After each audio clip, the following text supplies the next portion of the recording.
जो साधक भगवान की प्राप्ति का उद्देश्य बनाया और भगवान के मार्ग में चला, साधन भजन पाठ पूजा आदि सब किया, पर वो योग भ्रष्ट हो गया।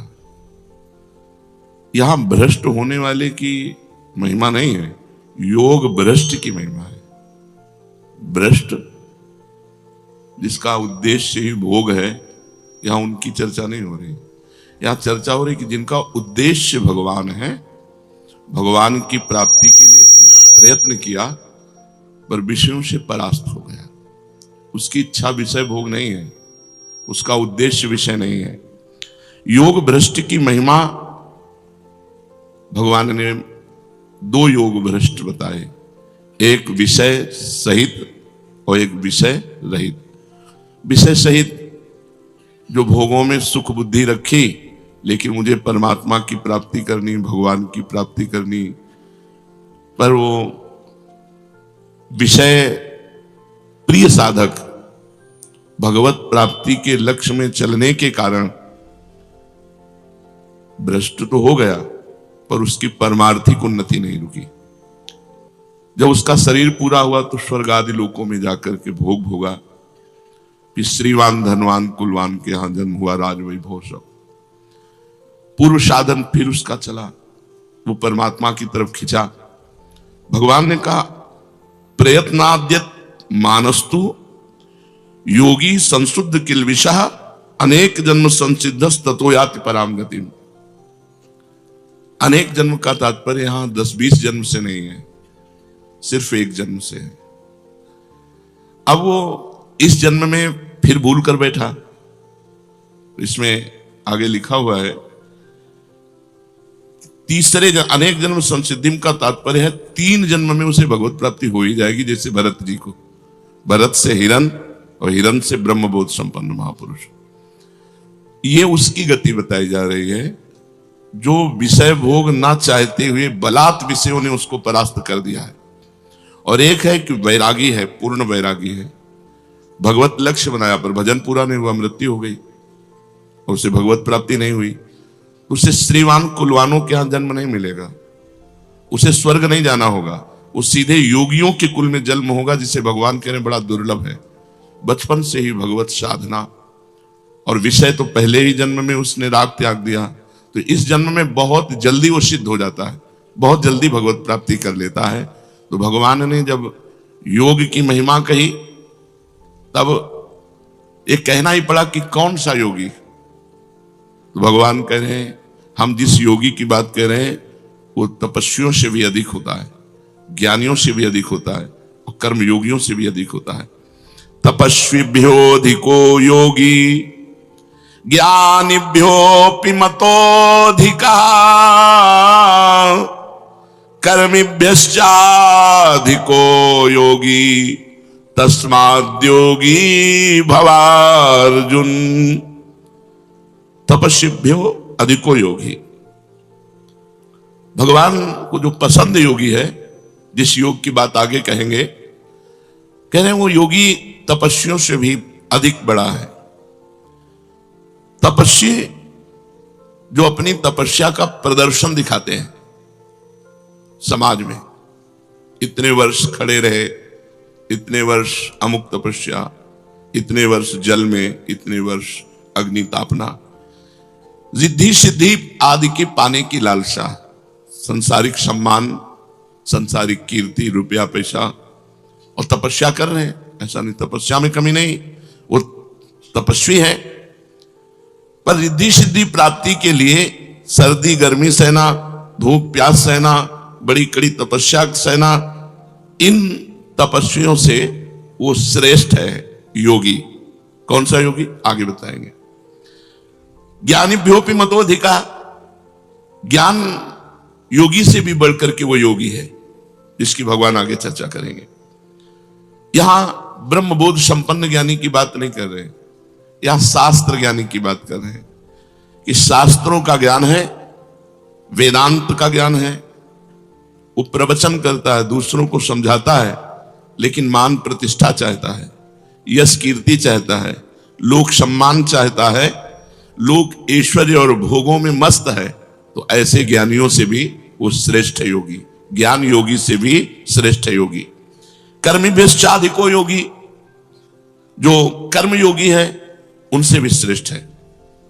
इस लोक में राज सुख मिल जाए, धन संपत्ति मिल जाए, सुख आराम मिल जाए, बड़े बड़े भोग मिले, मरने के बाद ऊंचे लोकों में स्वर्ग में जाकर भोग भोगे, ऐसा उद्देश्य रखकर जो कर्म करते हैं उन कर्म योगियों से भी श्रेष्ठ है योगी। तीन योगियों की चर्चा की, तपस्वी योगी, ज्ञान योगी और कर्म योगी। इन तीन योगियों से भी बड़ा है वो योगी, तस्माद् योगी भवार्जुन। हे अर्जुन, तुम वो योगी बनो जो मेरे मत में योगी है। भगवान आगे कह रहे हैं, योगिनामपि सर्वेषां मद्गतेनान्तरात्मना श्रद्धावान भजते यो माम सामे युक्त तमो मतः। बहुत सुंदर बात भगवान ने कही। यही अपने लोगों की बात है। जो अपने लोगों की बात है वो इस श्लोक की बात है। पीछे जो आप लोगों ने सुना कि भ्रष्ट हो जाने पर वो अन्य लोगों के भोगों को भोगने के बाद, श्रीमान कुलों में जन्म लेने के बाद, हो सकता है एक जन्म और लेने के बाद तब भगवत प्राप्ति हुई। अपने लोगों की नहीं, अपने शरणागत हैं, अपने योगी नहीं है, न तपस्वी हैं, न ज्ञानी हैं, न कर्मयोगी हैं, अपने शरणागत जन हैं। अजात पक्षा युमातरम खगा। जैसे छोटा सा बच्चा घोंसले में बैठे अपनी मां की बाट जो होता है, ऐसे हम प्रियालाल की कृपा के पात्र हैं। हम उनकी कृपा से चल रहे हैं, हम उनका जस गाते हैं, उनका नाम जप करते हैं, उनकी जूठन पाते हैं, उनके धाम के वासी, उनके आश्रित है। हमको ये गतियां नहीं मिलेंगी। हमसे अगर चूक भी हो जाएगी तो हमारी श्री जी का स्वभाव है। अवगुण करे समुद्र सम गनत न अपनो जानी राई के सम भजन को मानत मेरु समान।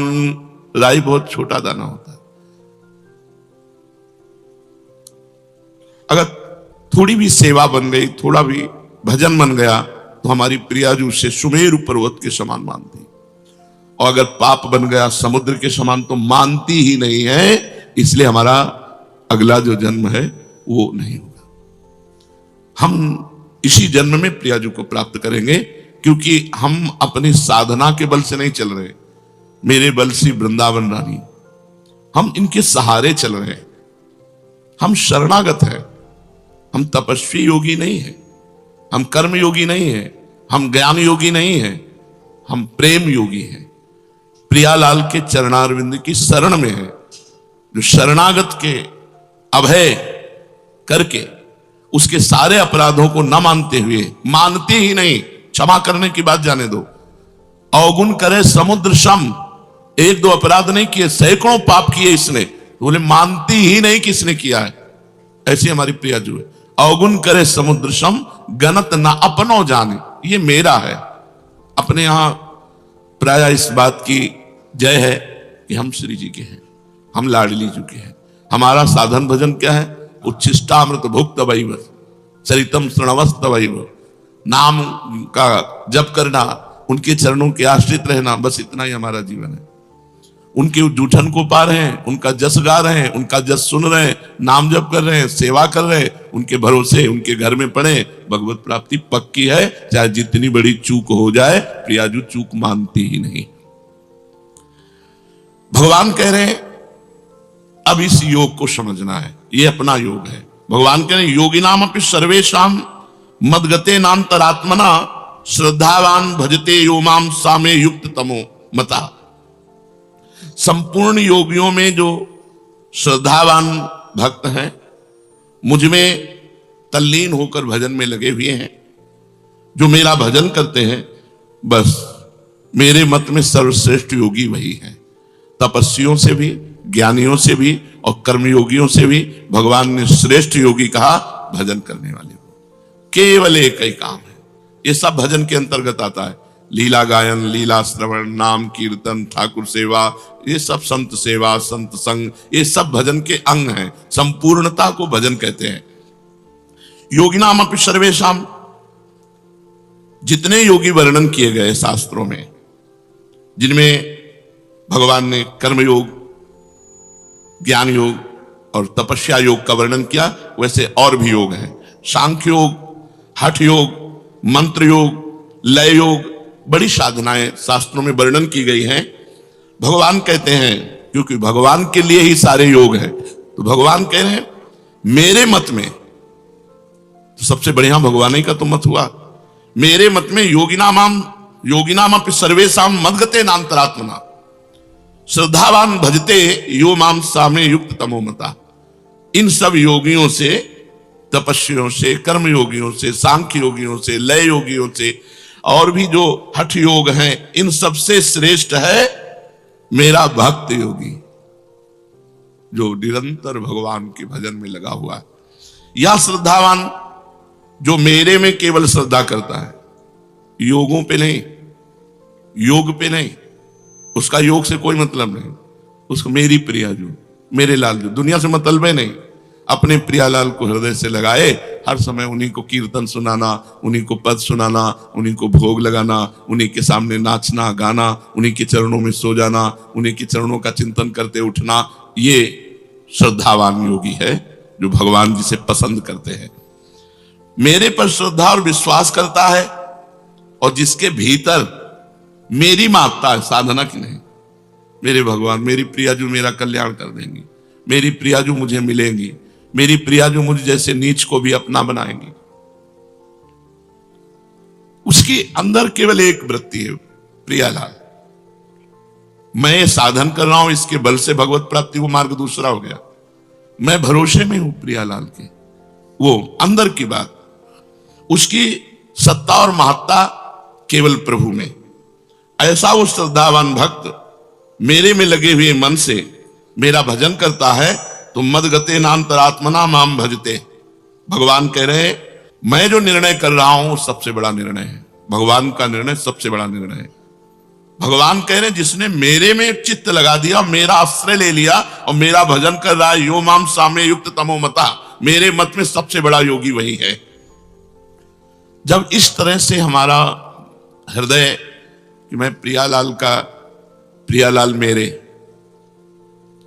इसके बीच में कोई नहीं होना चाहिए, रुपया पैसा रिश्तेदार नातेदार कोई, मैं अकेला, केवल मेरे भगवान और मैं प्रभु का। बस अंतर में देखो, कोई मेरा नहीं होना चाहिए, सब कोई होते हुए भी मेरा कोई नहीं होना चाहिए, मेरे सिर्फ प्रभु और मैं प्रभु का। यह सबसे बड़ा योग है। तब मन स्वतः ही भगवान में लग जाता है, भगवान में अपनापन हो जाता है, प्रियालाल से अपनापन हो जाता है। अपने प्रियालाल, अपने ठाकुर जी, अपनी श्री जी, ऐसा नहीं लगता कि मतलब कोई और, अपनी श्री जी, अपने प्रियालाल। इसीलिए सबको सेवा रखनी चाहिए, जिससे अपनी सेवा में हम इतने तन्मय रहें कि सेव्य से प्रीति हो जाए। कल एक रोकर एकांतिक में साधक कह रहा था कि मुझे सबसे बड़ी चिंता है कि हमारे मर जाने के बाद हमारे ठाकुर जी की सेवा कौन करेगा। बस यही चिंता खाए जा रही। हम कहा यही चिंता तुम्हें प्रभु से मिला देगी, यही चिंता प्रभु के सुख के लिए सोचना कि अभी तो मैं ये कर रहा हूं, और जब मेरा शरीर छूट गया तो मेरे ठाकुर को कौन भोग लगाएगा, कौन पवाएगा, कौन आरती करेगा, कौन शयन कराएगा। ये जो चिंता है ना, यही भगवान प्यार देखते हैं और इसी प्यार से मंगल हो जाता है। उसका स्वाभाविक मन लग जाता है प्रभु में, स्वाभाविक मन। 4 फूलों की सैया लगाकर देखो, रोज रात्रि में जब शयन कराओ, सुंदर 4 राय बेल के फूल डाले, गुलाब की पंखुड़ियां डाली, कोमल एक वस्त्र उसके ऊपर बिछा दिया कि फूल चुभे ना, क्योंकि फूल से भी सुकुमार हमारे प्रियालाल हैं। और ऐसे शयन कराओ, फिर देखो कैसा सुख मिलता है। फिर चरण चापो, देखो कैसा सुख मिलता है। भगवान इसी को कह रहे हैं मेरे मत में सर्वश्रेष्ठ योगी है। वो खाते पीते, उठते बैठते, चलते फिरते, सोते जागते, सभी क्रियाओं में भगवान का नाम जप करता है, भगवान का चिंतन करता है, उसका मन भगवान में लगा रहता है। जो केवल प्रभु का हो जाता है, मैं केवल प्रियाजू का हूं। जिसका मन व्यक्तिगत कोई अस्तित्व नहीं रखता, प्रियाजू के लिए, ये फूल प्रियाजू के लिए, ये इत्र प्रियाजू के लिए, ये भोग प्रियाजू के लिए, जो देखा वो सब प्रियाजू के लिए, अपने लिए भूल गया, ये सबसे बड़ा योगी है। अपनी चाह भूल गया, अपने प्रियालाल के सुख के लिए उसकी व्यक्तिगत कोई चाह नहीं होती। उसकी साधन भजन जप कीर्तन श्रवण मनन सब प्रभु के लिए होता है, सब प्रभु के लिए, अपने लिए नहीं। अपना कल्याण हो ये बात हट जाती है शरणागत की, क्योंकि अपना कल्याण तो हो चुका हम प्रभु की शरण में। अब हमें जो करना है अपने प्रभु के लिए करना है। उसकी जितनी भी परमार्थिक क्रियाएं हैं, साधन भजन जप कीर्तन श्रवण मनन, वो सब प्रभु के लिए होता है। और जो व्यवहार की क्रियाएं, खाना पीना चलना फिरना सोना जागना, ये सभी क्रियाएं या खेती व्यापार नौकरी, सभी जीविका संबंधी क्रियाएं, वो सब प्रभु के लिए। तो उसकी दोनों क्रियाएं परमार्थिक और व्यवहारिक दोनों भजन हो जाती है। रुपया कमा रहे हैं, जिससे परिवार है, परिवार प्रभु का है, प्रभु स्वरूप है, उसकी सेवा हो रही है, परिवार का सेवन वो भगवान की सेवा मान के करता है, उसका सब व्यवहार भजन बन जाता है। अनन्य भक्त के भजन के स्वरूप को भगवान यहां कह रहे हैं कि वो मेरी प्रसन्नता के लिए सारे कर्म करता है, मेरी प्रसन्नता के लिए। एक कर्म करता है अपनी प्रसन्नता के लिए और एक भगवान की प्रसन्नता के लिए कर्म करता है। जो भी कर्म है, खेती किसानी व्यापार नौकरी व्यवहार जो भी है, वो सब प्रभु की प्रसन्नता के लिए करता है और भगवान के परायण रहता है। वो केवल भगवान का भक्त है, संसार का भक्त नहीं। वो संसार की आसक्ति को छोड़ करके केवल भगवान से, इसलिए भगवान कहते हैं मदगते नान्तरात्मना, उसने अपनी अंतरात्मा मेरे को समर्पित कर दी। साम्य युक्त तमोमतः, संसार से विमुख होकर अपना उद्धार करने वाले लगे हैं, उन सबको साधक कहते हैं, योगी कहते हैं। लेकिन ये अपने कल्याण के लिए नहीं लगा, ये अपने प्रियालाल को सुख पहुंचाने के लिए लगा है। हमारा कल्याण हो जाए तो याद ही नहीं आता। अगर सच्ची शरणागति है तो ये बात सुनकर कि वो भ्रष्ट योगी स्वर्ग जाएगा नरक जाएगा ये होगा वो, तो आपको लगेगा सब मेरी बातें नहीं, मैं योगी हूं ही नहीं, मैं तो प्रियालाल की शरण में हूं। हमारा निर्णय संसार के भागवतिक विधान में नहीं होगा, हमारा निर्णय निकुंज में होगा। और निकुंजेश्वरी का स्वभाव ऐसा है, बड़ी करुणामयी दयामयी कृपामयी, अपराध मानती ही नहीं, छोटी सी सेवा को पहाड़ करके मानती। हमारा तो काम बन गया। हमें हर समय पुलकित रहना है कि हमारा संबंध श्री जी से, हमारा कल्याण साधना से नहीं संबंध से होगा। और इस संबंध को आचार्य गुरु ने करवाया है, हमारा कल्याण हो गया। कल्याण की बात अगर सोचकर तुम्हारे मन में क्षोभ हो तो अभी तुम शरणागत नहीं हो। अपने कल्याण की बात सोचना शरणागति में कलंक है। हमें प्रभु के विषय में सोचना है, प्रभु की चर्चा। हम तो जैसे नीच पामर हैं ही, हमको तो स्वीकार कर लिया है श्री जी ने, हम तो श्री जी की शरण में। अब अपने विषय में क्या सोचना, अब श्री जी के विषय में सोचना, अब श्री जी की प्रसन्नता के लिए कार्य करना। जो संसार से विमुख होकर साधना में लगे हुए हैं, सगुण निर्गुण जो परमात्मा का भजन कर रहे हैं, ये सब युक्ततर है। परंतु जो केवल भगवान में लगा हुआ है, भगवान कह रहे हैं ये युक्ततम है, सर्वश्रेष्ठ है, केवल भगवान से मतलब है। वो भक्त युक्ततम तभी होगा जब कर्म योग ज्ञान योग और भी तपस्या आदि योग, इनमें से किसी में उसकी रुचि नहीं। भगवान का नाम जब, भगवान की नाम कीर्तन करना, भगवान की कथा सुनना, भगवान की श्री विग्रह की सेवा करना, भगवान के लिए व्यापार नौकरी करना, उसका सिर्फ मतलब केवल प्रभु से है, किसी योग से नहीं। श्रद्धा विश्वास पूर्वक प्रभु में तल्लीन हुए मन से भजन करने पर वो उत्तम योगी कहा जाता है, उत्तम योगी। कारण कि भगवान महायोगेश्वर है, संपूर्ण योगों के महान ईश्वर हैं। तो जब महायोगेश्वर प्रभु श्री कृष्ण की शरण में हो गए तो अब शरणागत का कौन सा योग बाकी रह गया। शरणागत का बहुत बड़ा संबंध है, मैं प्रभु का हूं, प्रभु मेरे, इसी से कल्याण हो जाएगा। कोई भी त्रुटि ही नहीं मानी जाएगी। कोई त्रुटि कोई अपराध कोई पाप उसको भगवत प्राप्ति से नहीं रोक सकता। इसका मतलब ये नहीं कि वो मनमानी आचरण करता है, नहीं, वो तो अपना मन प्रभु में लगा रहा है। अगर कहीं त्रुटि हो गई, अगर कोई गलती हो गई, कोई आसक्ति कर बैठा, तो भगवान उसकी सब इन गलतियों को क्षमा करके मानते ही नहीं और अपनी शरणागति के बल से उसका कल्याण करते हैं।